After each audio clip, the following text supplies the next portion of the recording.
Hello students, welcome to our online classes. बेटा आज हम यूनिट सेकंड स्टार्ट कर रहे हैं जो हमारे +1 फिजिक्स का बेटा।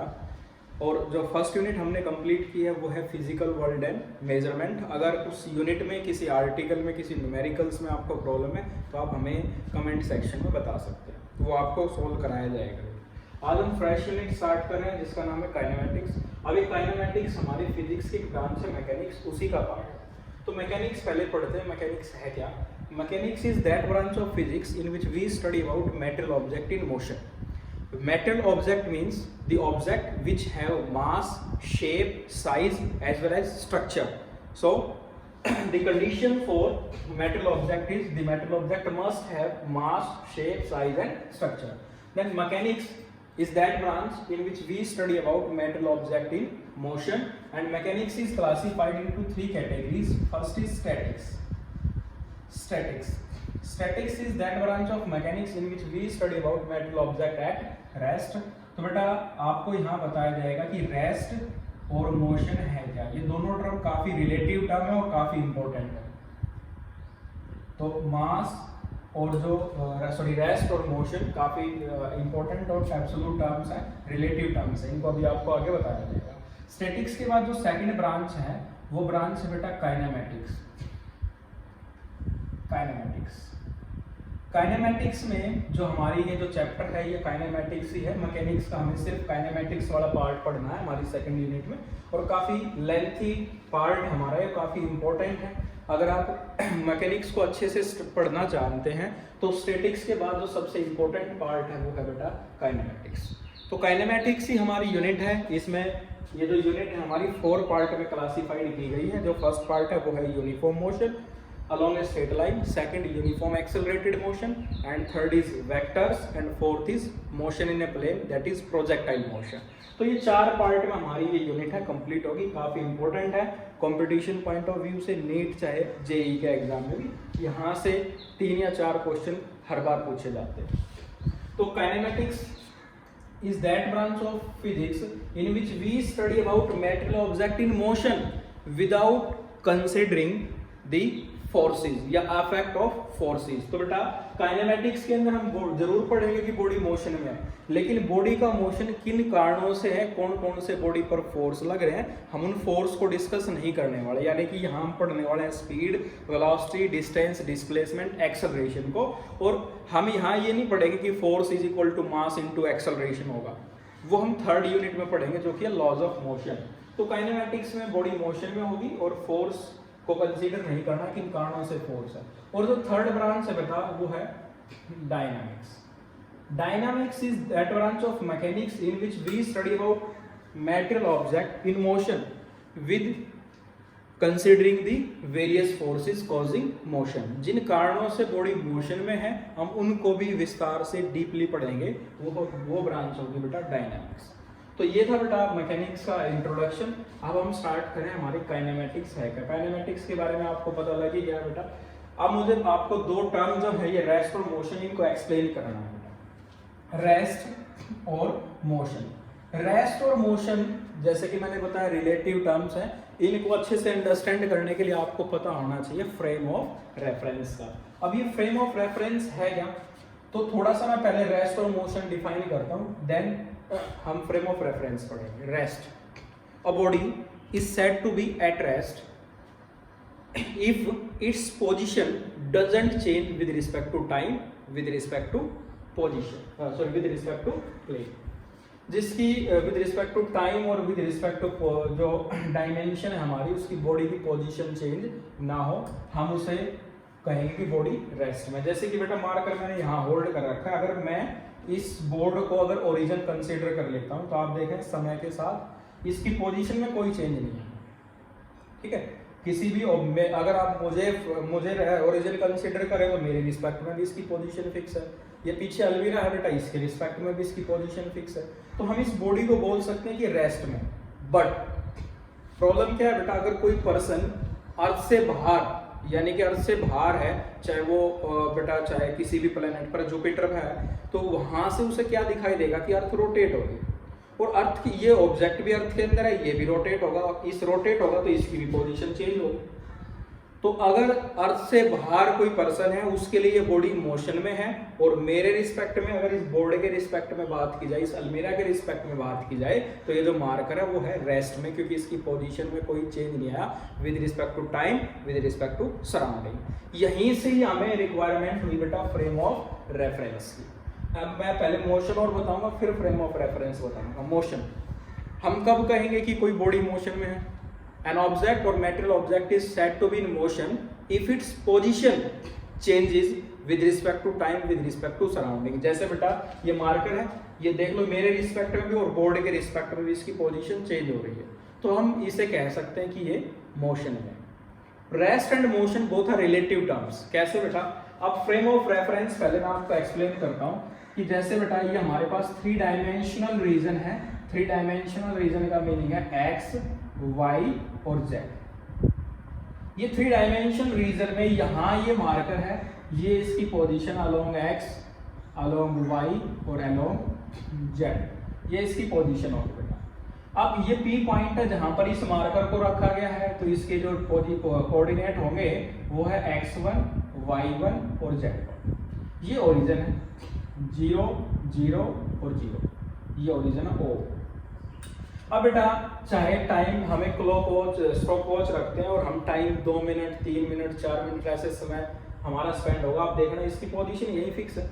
तो अलोंग एक्स एक्सिस कोई चेंज नहीं है, अलोंग वाई एक्सिस कोई चेंज नहीं है, अलोंग जेड एक्सिस चेंज नहीं है। जैसे कि हमारा अगर हम बात करें 3 डायमेंशनल रीजन, तो 4th डायमेंशन हमारा टाइम है, तो उसके रिस्पेक्ट में भी इसकी पोजीशन में कोई चेंज नहीं है। अगर मैं इसे यहाँ फिक्स करता हूँ तब आप इसे रेस्ट में बोल सकते हैं, ये हमारा फ्रेम ऑफ रेफरेंस है।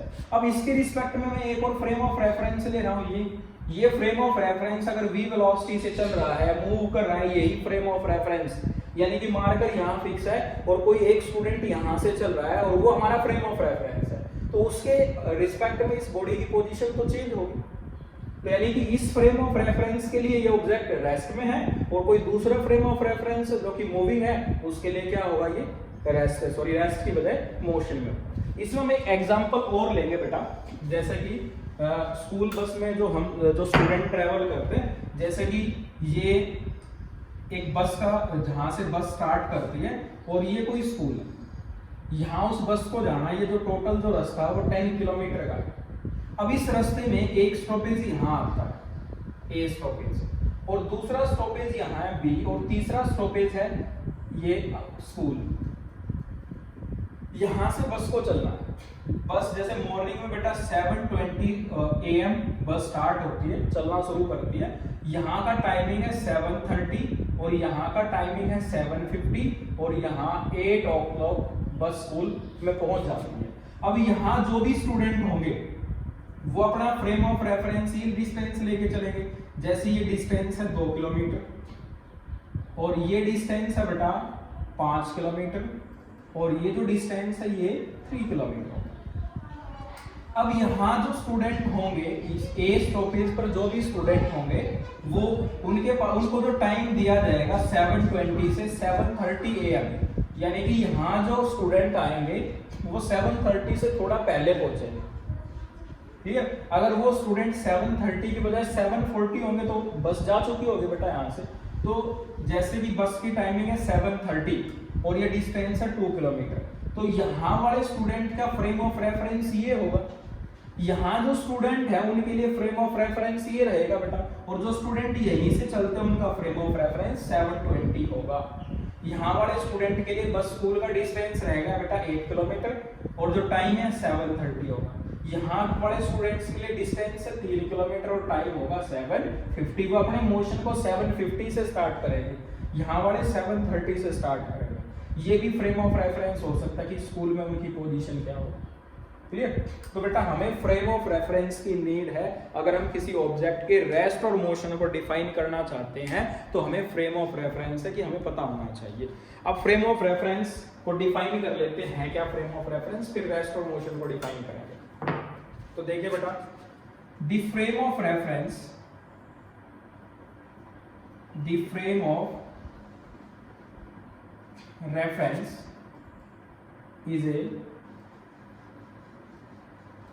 system of coordinate axis attached to an observer, attached to an observer having a clock with him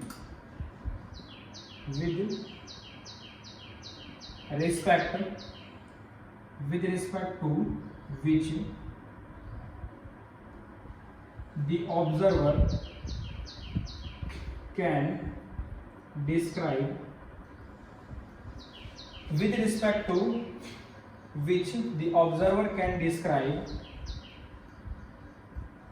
position,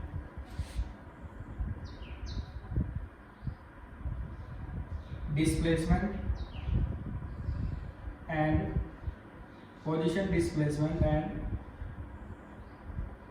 acceleration etc. of a moving object. ये है frame of reference. The frame of reference is system of coordinate axis X Y Z की हम बात कर रहे हैं, attach to an observer having a clock with him, यानी कि टाइम के अकॉर्डिंग भी हम एक्सप्लेन कर सकते हैं. With respect to which the observer can describe position, यानी कि कितना दूर और कितना नजदीक है वो स्टार्टिंग या फाइनल पोजीशन के. डिस्प्लेसमेंट, उसकी डिस्प्लेसमेंट क्या होगी in between the times intervals and acceleration etcetera of a moving object. ये फ्रेम ऑफ रेफरेंस है. अब बेटा अगर हम इसकी टाइप्स की बात कर ले तो ये पहले टाइप हो जाएगी बेटा inertial frame of reference. Complete लिख देता हूं बेटा मैं. Frame of reference is one in which Newton's first law of motion holds good. जो Newton first law of motion है, क्या है Newton first of law? Every body continue the state of rest और uniform motion unless an external force is applied on it. कोई भी body है वो rest की स्टेट में है तो रेस्ट को कंटिन्यू करना चाहेगी बेटा, और मोशन की स्टेट में तो मोशन को कंटिन्यू करना चाहेगी जब तक कोई भारी दबाव या कोई भारी फोर्स उस पर ना लगे और उसके रेस्ट और मोशन को डिस्टर्ब ना करे. तो अगर ऐसा है तो वो इनर्शियल फ्रेम ऑफ रेफरेंस होगा. इसके एग्जांपल हो सकते हैं कि अ पर्सन, इसके एग्जांपल में लिख देता हूँ, पर्सन इन ए बस, और बस क्या है बेटा रेस्ट में. For example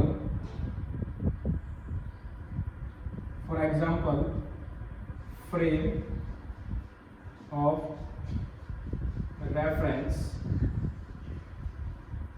attached to a person in a bus at rest or bus moving with uniform velocity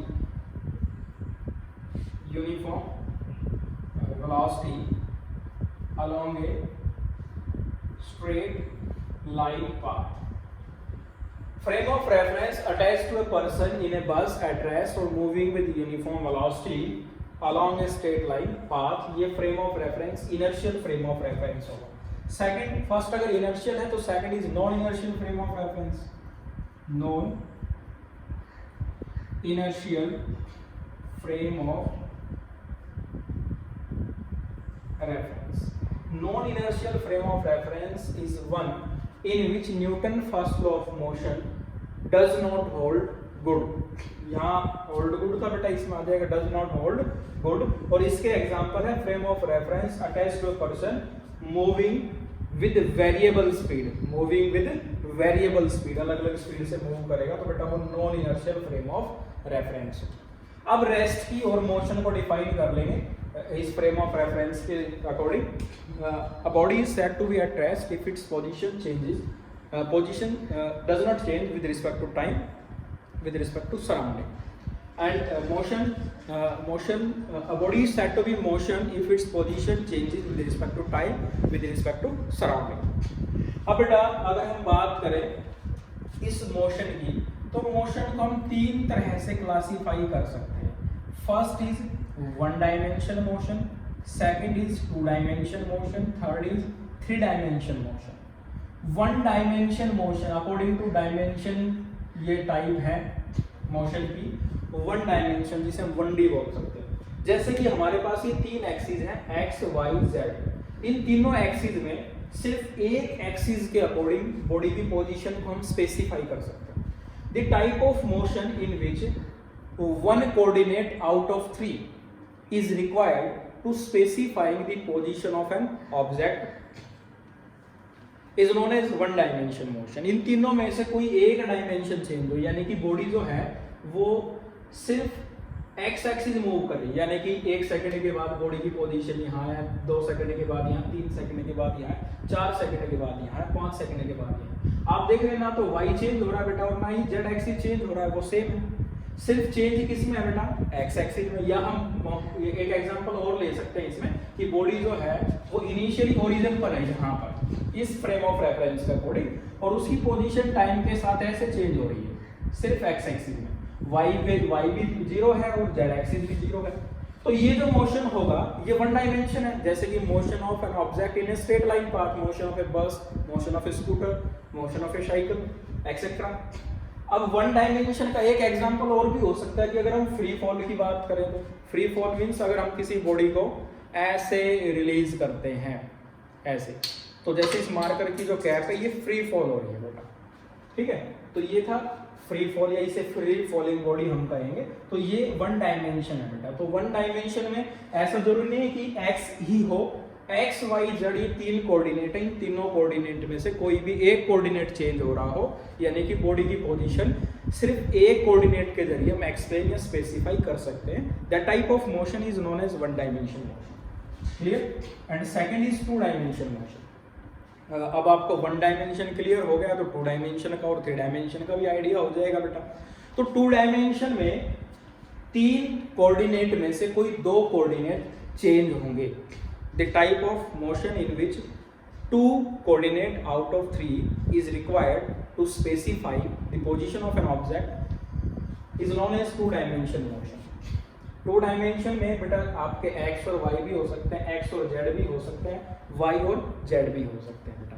कोई भी दो कोऑर्डिनेट हो, जैसे इसका एग्जांपल लिया जा सकता है अगर हम बात करें सर्कुलर मोशन की या प्रोजेक्टाइल मोशन की।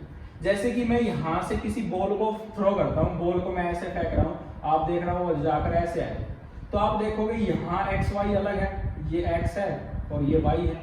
यहाँ एक्स और वाई अलग होगा, यहाँ एक्स वाई अलग है बेटा, इस जगह पर एक्स वाई अलग होगा, इस जगह पर एक्स वाई अलग होगा। तो आप देख सकते हैं इस यहाँ जितने भी पॉइंट्स बनेंगे उन सब पर एक्स वाई की वैल्यू अलग है, या हम ये डिस्टेंस लेंगे। तो इसमें 1 2 3 4 5 6 7 और 8 ये पॉइंट मैंने मार्क किए, इन सब पर एक्स और वाई डिफरेंट होगा। तो टू डायमेंशन में हमारे एग्जांपल हो सकते हैं सर्कुलर मोशन, जैसे हम रोटेटरी मोशन की बात कर रहे हैं, और दूसरा प्रोजेक्टाइल मोशन, ये हमारे टू डायमेंशन में आते हैं। तो वन डायमेंशन क्या था बेटा, स्ट्रेट लाइन होगा और यहाँ क्या होगा, projectile motion. Straight line path है, पाथ में मोशन है, projectile three dimension. Three dimension में all three out of three coordinate is required to specify the position of an object known as three dimensional motion।